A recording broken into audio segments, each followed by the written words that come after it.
Hello, नमस्कार, आदाब, सत श्री अकाल और अस्सलाम वालेकुम। मैं हूं मोहम्मद अहमद काज़मी, लेकर आया हूं खास प्रोग्राम बांग्लादेश के सिलसिले में, स्पेशल बांग्लादेश। आज फ्राइडे है। हम अक्सर अब से पहले साउथ एशिया पर नज़र सैयद अली मुश्तबा के साथ करते हैं। आज सैयद अली मुश्तबा के साथ बांग्लादेश स्पेशल कर रहे हैं। बांग्लादेश में इतने वाक़यात हो गए कि उसको गहराई से जानना बहुत ही ज़रूरी है। भारत में लोगों का जानना इसलिए भी जरूरी है कि भारत का भी रोल किसी हद तक बताया जाता है। ढाका से इस तरह की खबरें हैं कि भारत के डिप्लोमेट्स किसी होटल में रह रहे हैं और एक एक खदशा है, क्योंकि वहां ऐसी भी रिपोर्टें हैं कि कुछ हिंदुओं के टेम्पल्स पर हमले किए जा रहे हैं। ये भारत सरकार ने इस बात को उठाया है। वहां से अभी बहुत ही साफ पिक्चर नजर नहीं आ रही है। बहुत बड़े इलाके में अब भी इंटरनेट पर पाबंदी है। फौज वहां पर कमांड में है और नए सरकार चलाने के लिए मोहम्मद यूनुस को दिया गया है। जब तक आप हमारी ये वीडियो देखेंगे वो ओथ टेकिंग सेरेमनी उनकी हो चुकेगी, मुझे ऐसा लगता है। वो बहुत ही प्रोमिनेंट नोबल इनाम याफ्ता हैं और वो किस तरह से सरकार चलाएंगे, एक तरह से इंटरिम सरकार होगी। उन्हें मुल्क में इलेक्शन कराना है और स्टूडेंट्स के इस गुस्से के बीच में इलेक्शन, साफ सुथरा इलेक्शन कराना खुद अपने आप में एक बड़ा काम होगा। ये सब समझने के लिए हमारे साथ सैयद अली मुश्तबा साहब हैं, चेन्नई में रहते हैं, एमजीआर यूनिवर्सिटी में पॉलिटिकल साइंस पढ़ाते हैं। आपने बांग्लादेश में कई पत्रकारों से भी बात की है और वैसे भी रेगुलर वो कांटेक्ट में रहते हैं। सैयद अली मुश्तबा साहब, वेलकम है आपका। मीडिया स्टार वर्ल्ड को आपने वक्त दिया, उसके लिए शुक्रिया। आप ये बताइए कि आखिर ये शेख हसीना का इतना अचानक एब्रप्ट एंड जो हुआ इनका कैरियर का, वो क्यों हो गया? क्या हो गया आखिर? क्या चीज ऐसी थी जो पक रही थी अंदर अंदर और कुछ ही मिनटों में? सुना यह है कि 30 मिनट का टाइम दिया फौज ने कि आप इस्तीफा दे दें और उन्हें इस्तीफा दे करके हेलीकॉप्टर से भागना पड़ा। मुझे इस वक्त बगदाद का सद्दाम हुसैन का जो 2003 में स्टैचू गिराया गया था वो याद आया, जब शेख मुजीबुर रहमान का स्टैचू ढाका में गिराया गया। बिल्कुल हालात बदल गए। ये बहुत ही अहम तारीखी वाकया था। जी, बहुत बहुत शुक्रिया काज़मी साहब। मेरे सामाईन को मेरा आदाब, सत श्री अकाल और अस्सलाम वालेकुम। आज जो है ये बहुत ही साउथ एशिया के लिए एक बहुत ही अहम मुकाम है कि बांग्लादेश में जो है तख्ता पलट हो गया है और वहाँ पे जो शेख हसीना की जो सरकार थी, जो कि 15 साल से लगातार जो है वहाँ पे सत्ते में बनी हुई थी, उसका अचानक जो है वो एंड आ गया है। अब इसको समझने के लिए मैं आपको, क्योंकि हमें हमें काफ़ी टाइम मिल गया है, ये सारा घटना जो है ये सोमवार के दिन शुरू हुआ था, जिस दिन उन्होंने रिज़ाइन किया था करीब-करीब 1:15 पर या 1:20 पे, और उसके बाद से बहुत तेज़ी के साथ वहाँ पे हालात जो हैं वो बदलते जा रहे थे। तो मैं आपको 3 चीज़ों पे आकर्षित करूँगा और हमारे सामाईन को। एक जो चीज़ है कि वो शेख हसीना वाजिद क्या अपनी उनकी छवि जो है और उनका जो इंडिया में तो वो काफ़ी पॉपुलर लीडर हैं और प्रो इंडिया लीडर हैं, लेकिन बांग्लादेश में उनकी उनकी क्या उनका क्या मुकाम है। तो एक जो फ़ोकस है वो मैं करूँगा सिर्फ़ बांग्लादेश के ऊपर, शेख हसीना वाजिद के ऊपर। दूसरा जो फ़ोकस है कि अब जो है वो उनके वहाँ से हट जाने के बाद बांग्लादेश की क्या हालत है और किस तरह से हालत बहुत खराब हो गई थी और किस तरह से वो अब सुधर रही है और आगे फ्यूचर बांग्लादेश का क्या होगा। और तीसरी बात है कि इस सारे परिप्रेक्ष्य में भारत और बांग्लादेश का रिलेशनशिप अब वो नहीं रहेगा जो कि शेख हसीना वाजिद और नरेंद्र मोदी का जो इक्वेशन था वो अब नहीं, जो नई सरकार आएगी उसके साथ वो नहीं होगा। तो हम लोग इंडिया और बांग्लादेश के रिलेशनशिप नए कॉन्टेक्स्ट में बात करेंगे। जी जी बिल्कुल। तो 2-3 बातें मैं आपको बता दूं। एक तो ये है कि वो मोहम्मद यूनुस साहब जो हैं, जो अब इंटरिम सरकार के जो हैं वो प्रधानमंत्री वही बनेंगे जिनको शेख हसीना ने जो है जेल में बंद कर दिया था। उनके ऊपर तरह-तरह के बोगस केसेस लगा दिए थे और उनको जो है एक क्रिमिनल बना दिया था, जबकि वो बहुत ही शरीफ और बहुत ही समाज सुधारक उन्होंने ग्रामीण बैंक का जो है बांग्लादेश में जो है वो इजाद किया था, जो कि और उससे सारे मतलब जो ग्रामीण लोग हैं उनको वो लोन मिलता था और बहुत से लोग जो हैं वो गुर्बत से बाहर निकल गए।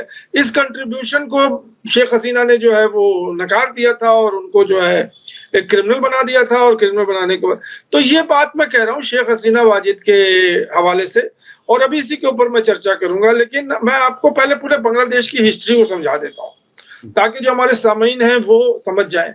बांग्लादेश 71 में वजूद में आया।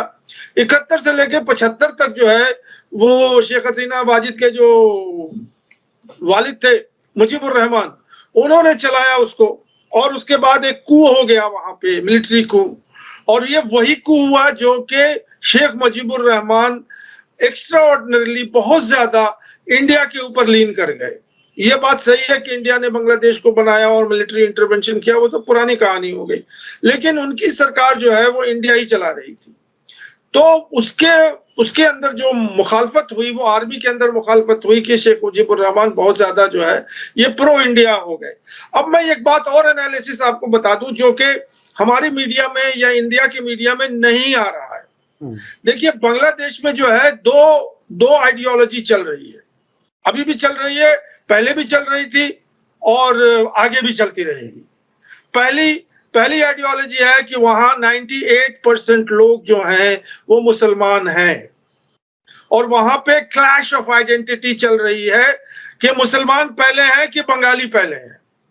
जब वो ईस्ट पाकिस्तान था, ईस्ट पाकिस्तान में मैं तवारीख का स्टूडेंट हूं और पार्टीशन ऑफ इंडिया का स्टूडेंट हूं, इसलिए मैं आपको बता सकता हूं कि 1945-46 के आसपास मुस्लिम लीग जो जिना के अंडर में थी वो बहुत ज्यादा सक्रिय थी बांग्लादेश, आज के बांग्लादेश में या ईस्ट पाकिस्तान में।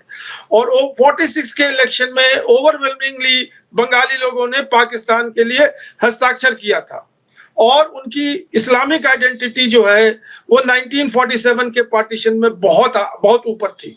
बंगाली जो आइडेंटिटी है वो कम होती गई। अब 47 के बाद जो है जब वो ईस्ट पाकिस्तान बन गया तो वहां पे उनकी जो है इस्लामिक आइडेंटिटी और बंगाली आइडेंटिटी में जो है वो क्लैश होता रहा। वो लैंग्वेज एक बहुत बड़ा इशू हो गया वहां पे, जिसके लिए हजारों लोग जो है मारे गए। और ये सब सारी चीजें जो है वो 71 तक चली। और जो बंगाली लोग हैं वो वेस्ट पाकिस्तान से रिवोल्ट उन्होंने कर दिया कि हम जो है मतलब इस्लामिक आइडेंटिटी पे हमें मतलब उतना हम उसको भार नहीं देंगे जितना कि हम जो है अपने बंगाली आइडेंटिटी देंगे। तो बांग्लादेश का जो वजूद में आया वो बंगाली आइडेंटिटी के ऊपर आया और इस्लामिक आइडेंटिटी अगर कम नहीं है तो बराबर ही है। अब क्या हुआ कि 1971-72 के बाद, क्योंकि वो पूरा योरिश था, मतलब पूरा एक बंगाली आइडेंटिटी का, उसी के ऊपर शेख मुजीबुर रहमान जो है वो मतलब सवारी पे सवार होकर करके अपने बंगाली आइडेंटिटी पे। और अभी मैं देख रहा था जो हम लोग जिनको स्वतंत्रता सेनानी कहते हैं इंडिया में, उनको वो लोग जो है वो कह रहे हैं स्वतंत्रता योद्धा, सेनानी के जगह योद्धा, स्वतंत्रता योद्धा उनको कह रहे हैं। वॉरियर जिसे अंग्रेजी में कहते हैं। जी, मतलब वो वॉरियर है, मतलब उन्हीं के जो है जो अभी कोटा सिस्टम जो भी हम लोग बात करेंगे वो कोटा सिस्टम में उन्हीं का योद्धा का जो है वो माना। तो अब क्या हुआ कि 71 में तो बंगला बंधु शेख मुजीबुर रहमान हीरो बन करके पूरा पाकिस्तान से ब्रेक कर करके और उन्होंने जो है बांग्लादेश का कमान ले लिया। अब अंदर अंदर फिर इस्लामिक आइडेंटिटी वहां की जाग गई। और ये बता दें आपको, आपने भी कई बार कहा है कि ये पूरा जो खित्ता है वेस्ट बंगाल का और जो बांग्लादेश है ईस्ट बंगाल का, ये बहुत ज्यादा पॉलिटिकल कीड़े लोग हैं। ये लोग गली चौराहे, ये अमृता सेन ने भी कहा है कि वहां जो है वो उनकी गुट्टी में जो है वो पॉलिटिक्स है, वो हर जगह पॉलिटिक्स चलती रहती है। तो वहां पे जो आर्मी है वो भी हाईली पॉलिटिसाइज्ड है। ये भाई आर्मी भी तो मुसलमान है, कोई और मदद तो है नहीं उसका। तो वो जो है जो शेख मुजीबुर, वो ये मैं बताना चाह रहा था कि वो जनरल, उनका नाम है जियाउर रहमान, जिन्होंने कू किया था 1974 में, जो खालिदा जिया के हस्बैंड थे, वो जिन्होंने बाद में बीएनपी पार्टी बनाई। तो उन्होंने मार दिया शेख मुजीबुर रहमान को और खुद आगे गद्दी पे वो चले। उसके बाद 75-74 से लेकर 90 तक वहां पे मिलिट्री रूल रहा बांग्लादेश में। और उसमें जो है फिर जनरल इरशाद भी आ गए, उन्होंने उसको हटा दिया, हटा कर करके खुद आ गए जनरल इरशाद, जिनकी जैतिया पार्टी है, अभी भी चल रही है उनकी जैतिया पार्टी, और वो 90 तक रहे। 90 के बाद जो है फिर वहां एक डेमोक्रेटिक फ्रेमवर्क हो गया। तो ये कोई समझ लीजिए कि 30 साल से जो है वहां पे एक डेमोक्रेटिक हुकूमत, अब वहां पे डेमोक्रेटिक माहौल चल रहा है। आर्मी का जो है रोल अब वो खत्म हो गया वहां पे, अब वो डेमोक्रेटिक चल गया। अब ये 30 साल के अंदर वहां दो पार्टियां हैं जो कि डोमिनेट कर रही हैं, और दो मोहतरमाएं जो हैं वो बांग्लादेश को डोमिनेट कर रही हैं। एक तो खालिदा जिया हैं जो बीएनपी पार्टी की अध्यक्ष हैं, अभी भी हैं, और वो जियाउर रहमान जो उनके हस्बैंड थे आर्मी चीफ, जिन्होंने मुजीबुर रहमान को मारा था, तो उनकी बीवी है वो। और एक जो है ये हसीना वाजिद है, अवामी पार्टी, अवामी लीग पार्टी, अवामी लीग जो पार्टी है वो शेख मुजीबुर रहमान की पार्टी है, उनकी बेटी जो है शेख हसीना। तो इस परिप्रेक्ष्य में जब आप हम उसको लेके आते हैं, तो अब क्या हुआ है कि एक टर्म जो है वो अवामी लीग आती थी वहां पार्टी, एक टर्म जो है वो बीएनपी आती थी पार्टी। अब पिछले 15 साल से जो है वो अवामी लीग ही कंटिन्यूअसली वहां इलेक्शन जीत रही है। तो अब मैं आपकी सवाल पे आता हूं कि ये जो 15 साल से शेख हसीना वहां पे मतलब हुक्मरान हैं या अपने आप पर गद्दी में बैठे हुए हैं, इसको मैंने एक बार पहले भी डिस्कस किया हुआ था कि ये पूरा इलेक्शन जो है या तो भारत के पैसे से लड़ा जाता था या तो चाइना के पैसे से लड़ा जाता था। और बांग्लादेश के जो जर्नलिस्ट हैं और पत्रकार हैं, उनका कहना है कि डेमोक्रेसी को डिनाई कर दिया गया है उनको जो है डेमोक्रेसी जो है वो डेमोक्रेसी है नहीं, मतलब वो एक तरह से ऑटोक्रेसी है। और वो पैसे लेकर के आती है चाइना से जब इंडिया मना कर देता है। और 2014 से पहले का जो 2009 का इलेक्शन था उसमें तो इंडिया ने पैसे दिए थे।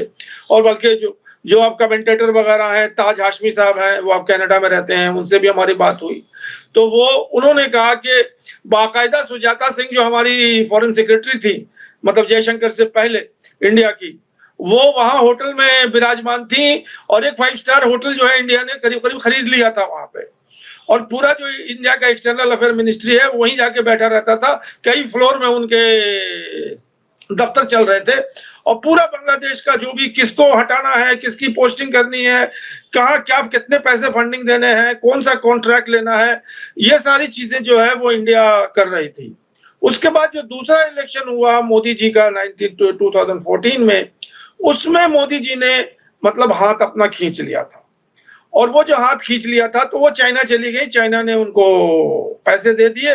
और वो पैसे जैसे हिंदुस्तान में बढ़ते हैं बोरे के बोरे और वर्कर्स को दिए जाते हैं, वैसे बांग्लादेश में भी होता है, मतलब वो पूरे के पूरे पार्टी को। और जो अवामी लीग के जो वर्कर हैं, क्योंकि उन्हें पैसे मिले हुए थे तो वो रोड पर आने में जो है उन्हें कोई मतलब दिक्कत नहीं थी।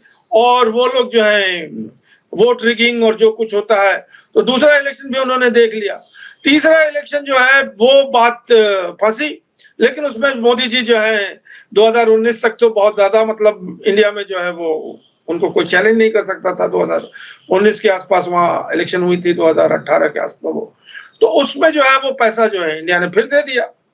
अब ये तीसरा इलेक्शन जो अभी हुआ, जो अभी मतलब 2024 में हुआ है, इसमें तो किसी पॉलिटिकल पार्टी ने पार्टिसिपेट ही नहीं किया।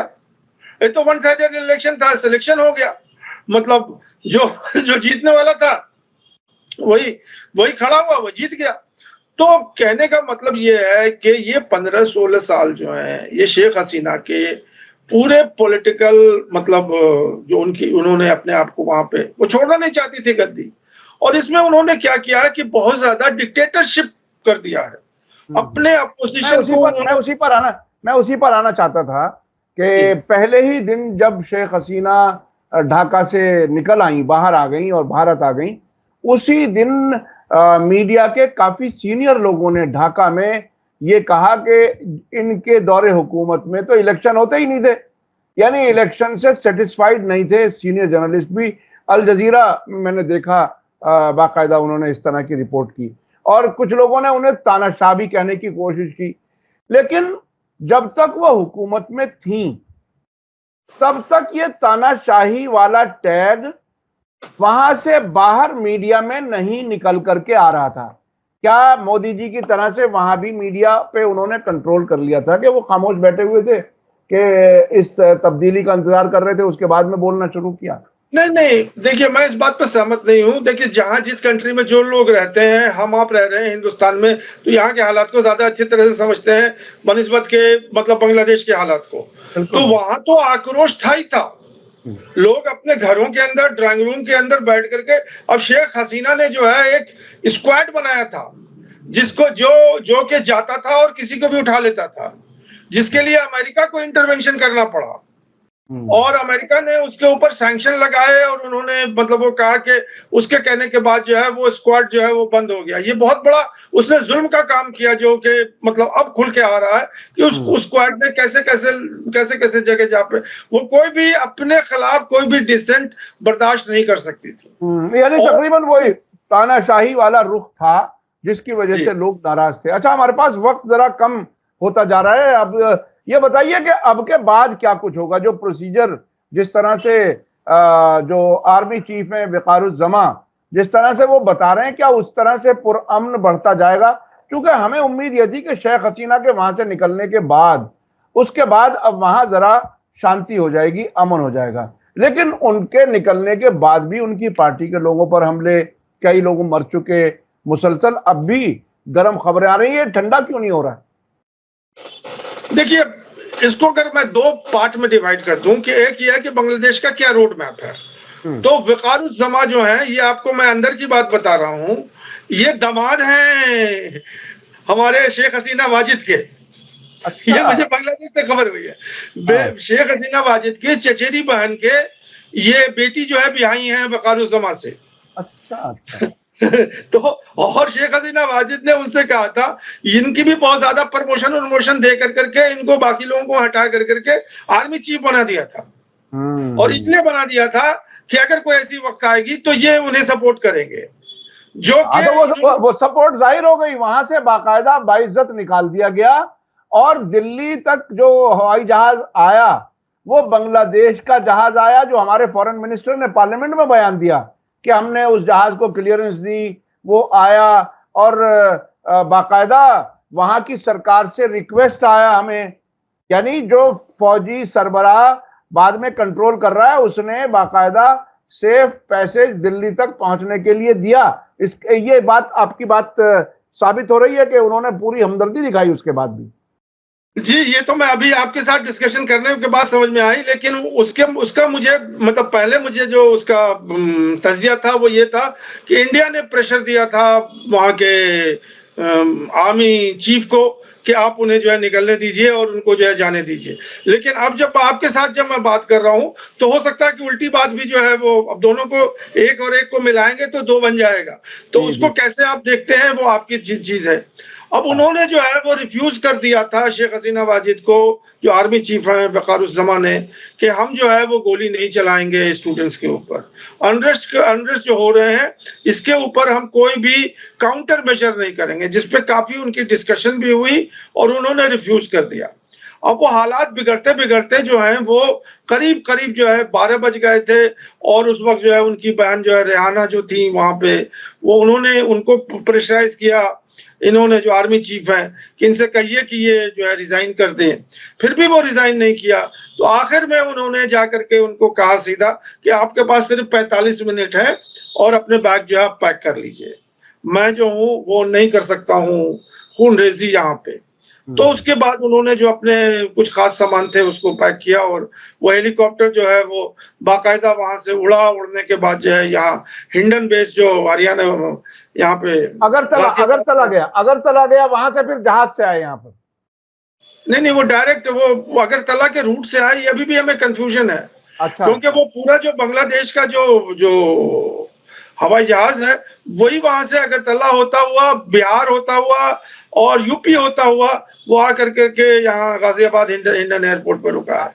वो ऐसा नहीं है कि वहाँ से मैं भी इसको देख रहा था कि पहले जो खबर बीबीसी की आई थी कि वो अगरतला जा रही हैं और अगरतला में रुकेंगी और शायद वहीं जो है पनाह ले लेंगी, लेकिन वो नहीं हुआ। हाँ। तो बहरहाल वो एक साइड स्टोरी है। बहरहाल तो बहरहाल दिल्ली तक हेलीकॉप्टर या जहाज़ जो भी था, वो वो बांग्लादेश का बांग्लादेश ही। हाँ। बांग्लादेश का था। जी।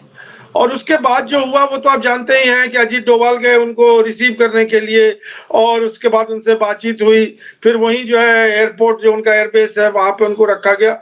अब उसके बाद जो है जो इंडिया की खुफिया एजेंसी है रॉ, उन्होंने उनको टेक ओवर कर लिया और हिंदुस्तान में लापता कर दिया है। वो हिंदुस्तान के किस जगह मतलब है अभी कोई नहीं जानता है। हाँ, वो ये एजेंसियों का काम बहरहाल होता है अपने तरीके से। अच्छा, अब मैं थोड़ा सा ये समझना चाहता हूँ, क्या आपको उम्मीद है कि पुरअमन इलेक्शन हो जाएंगे, या ये स्टूडेंट्स के, और स्टूडेंट्स अपनी शर्तों पर इलेक्शन चाहते हैं, उतना नॉर्मल नहीं चाहते, वो तो इस हद तक कहते हैं कि हम पूरा सिस्टम बदलेंगे, इस तरह से चलेगा नहीं। तो क्या इतनी बड़ी तब्दीली के लिए कोई वाकई पुरअमन ट्रांजिशन हो जाएगा? देखिए, मैं एज एनालिस्ट मैं ये कह रहा था, मेरा ये सोच है कि बांग्लादेश में अब मिलिट्री रूल नहीं होगी, अब वहां पे जो है डेमोक्रेटिक रूल होगी। और यूनुस साहब जो हैं वो एक कंसेंसस कैंडिडेट बन के आए हैं, वो नोबेल लॉरिएट हैं। 2006 में उन्होंने नोबेल पुरस्कार मतलब जीता है या उनको दिया गया था। तो एक सीनियर सिटीजन है, उनके अंडर में सारे कंसेंसस है कि उनके अंडर में एक इंटरिम गवर्नमेंट होगी। बल्कि आज जब हम डिस्कशन कर रहे हैं, आपसे बातचीत कर रहे हैं, तो आज ही एक 15 लोगों का उनका कैबिनेट और उनका जो है स्वेरिंग इन आज हो जाएगा और वो कल से जो है वो फंक्शन करने लगेंगे। और उनका काम यही है कि फ्री एंड फेयर डेमोक्रेटिक वे में वो गवर्नमेंट एक ये केयर टेकर गवर्नमेंट जो है इलेक्शन कराएगी। तो जाहिर सी बात है कि ये कल तो नहीं इलेक्शन होगा, इनको स्टेबलाइज करने में टाइम होगा।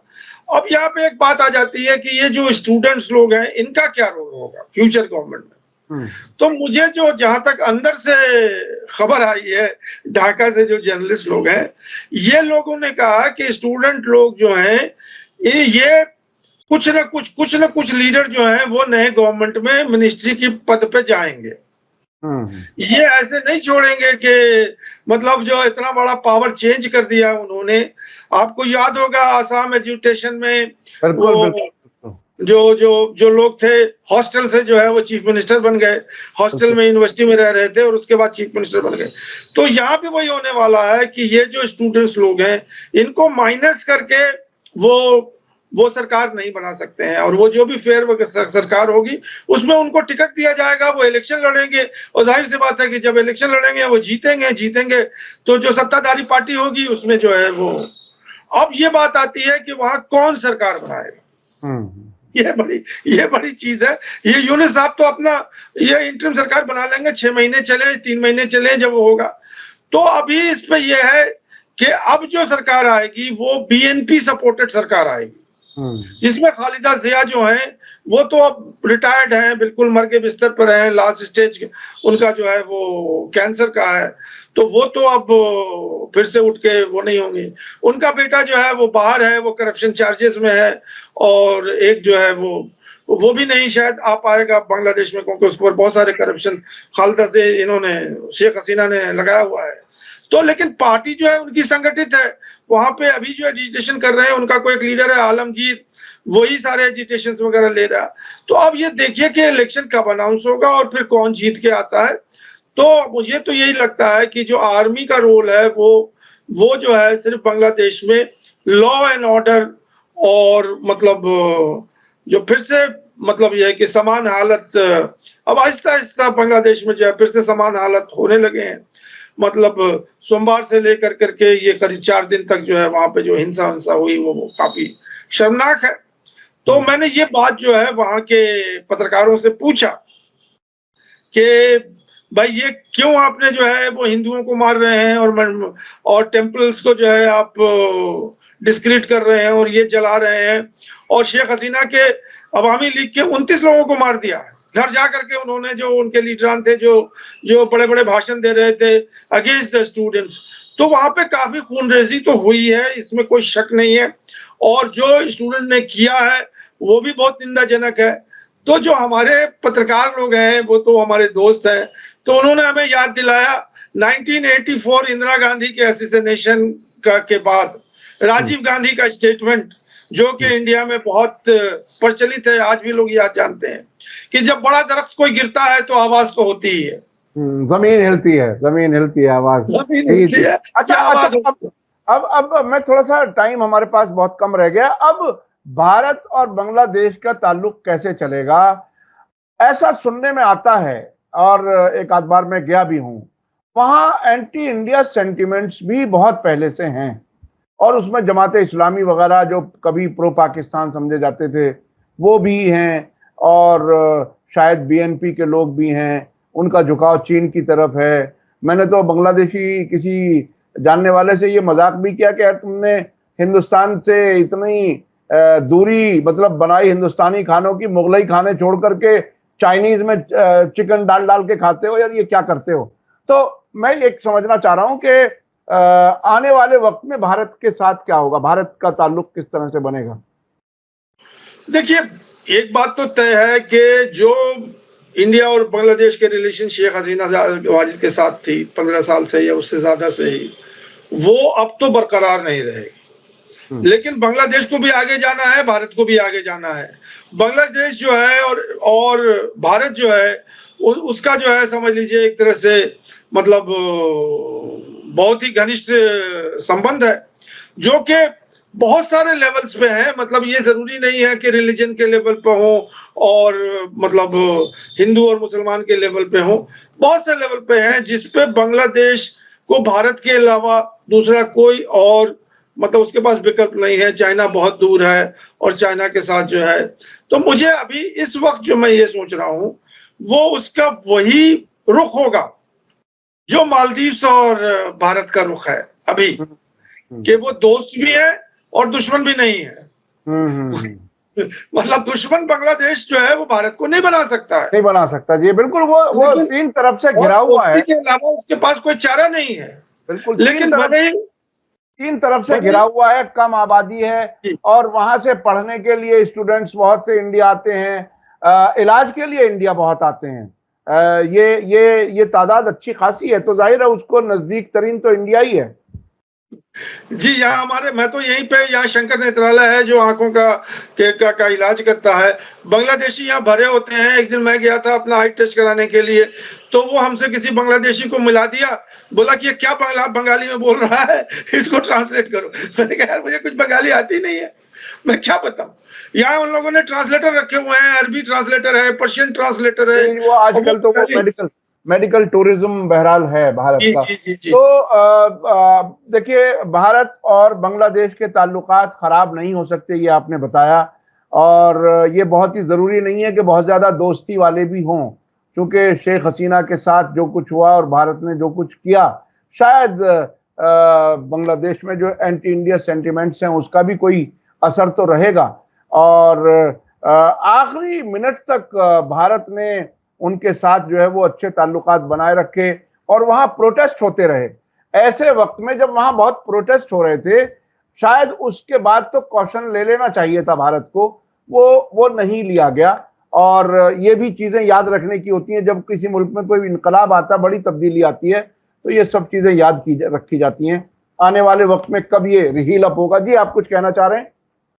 जी, मैं दो बात कह करके खत्म करना चाह रहा हूं। पहली बात तो ये है कि भारत ने बहुत बड़ा मतलब रिस्क लिया है शेख हसीना वाजिद को यहाँ रख करके, क्योंकि अब शेख हसीना वाजिद के लिए दुनिया के दरवाजे जो हैं वो लगातार बंद होते जा रहे हैं। और बांग्लादेश से जो मैंने खबर हासिल की है उसमें अब बेलारूस का नाम उछल रहा है ढाका के जर्नलिस्ट सर्किल में, कि शायद भारत जो है अपनी इन्फ्लुएंस यूज करके शेख हसीना को जो है सेफ हेवन वो बेलारूस में दे दे और वहां वो रिटायर हो जाएंगी और वहीं रहेंगे। क्योंकि जब तक शेख हसीना वाजिद भारत में है तब तक बांग्लादेशी जो हैं वो सुकून से नहीं बैठने वाले हैं, और वो कुछ न कुछ उनके एक्स्ट्राडिशन ट्रीटी और ये वो जो भारत ने साइन किया था परेश बरुआ के लिए और आसामी उल्फा के लिए, अब वो उल्टा जो है वो बांग्लादेशी इंडिया पे लगाएंगे कि इस क्लॉज के साथ जब आपने हमारा एक्स्ट्राडिशन ट्रीटी किया तो ये हमारी मुजरिम है, इनको आप भेजिए और हम इनको ट्रायल करेंगे यहाँ बांग्लादेश में। तो भारत क्या उसको भेजेगी वहां? तो भारत के लिए तो ये एक सरदर्द बन गया है।